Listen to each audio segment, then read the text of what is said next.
palangga ti ka, ingon ana ka kamahal. So nindot kay ang posibleng resulta. So mo na karon nag-awag ta sa Ginoo, pinagi sa kinabuhi ni Ezekiel, nga mahimo unta tang watchman, pwede sa atong igsuon, sa atong pamilya, sa atong silingan, sa uban pang mga tao. Bisan pa unsa ilang ginapakita sa tuwa, dili kita mobalo sa ilaha. Dili maayo kay ang kanang kamaayo sa Ginoo dapat masinati sa tuwa kay sunod nga mga adlaw mahimong panalangin ang atong kinabuhi sa ilaha kung makaila sila sa Ginoo. Kay yung niduta sa unya sunod na hitabo kay dili man to sila close sa iyang pamilya.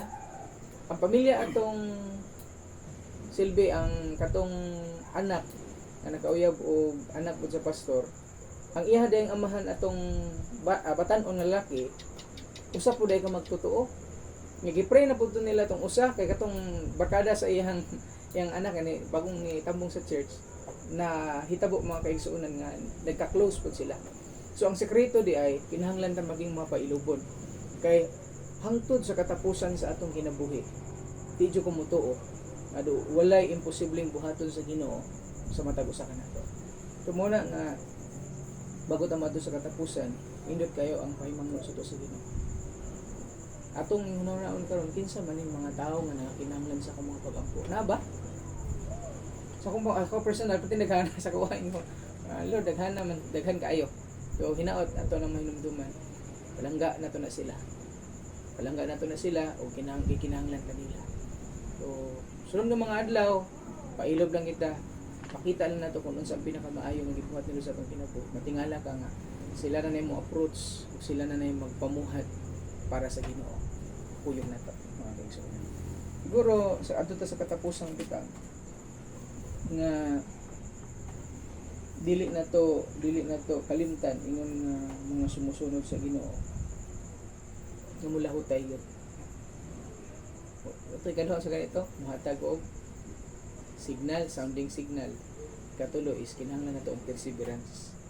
Lahutay ta. Dili ni siya kontrata nga 6 months lang, 2 years, ayun, okay na.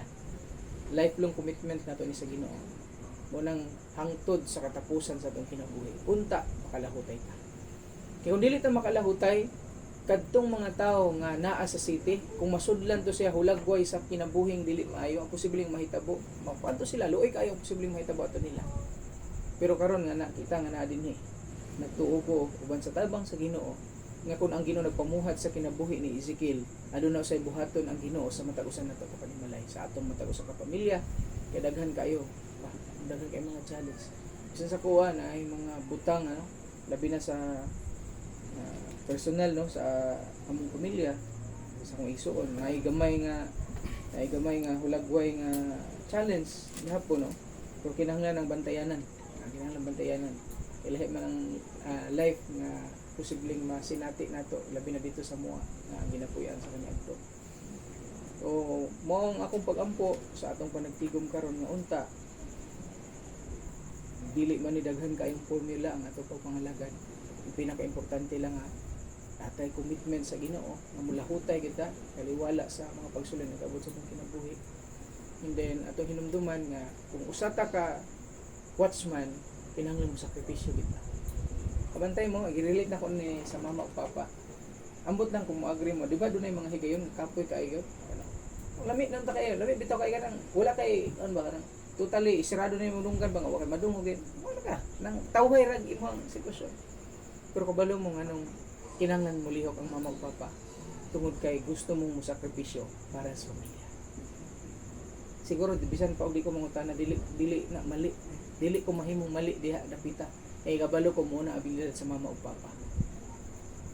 So, salud ani mga mama ug papa. Salamat nila.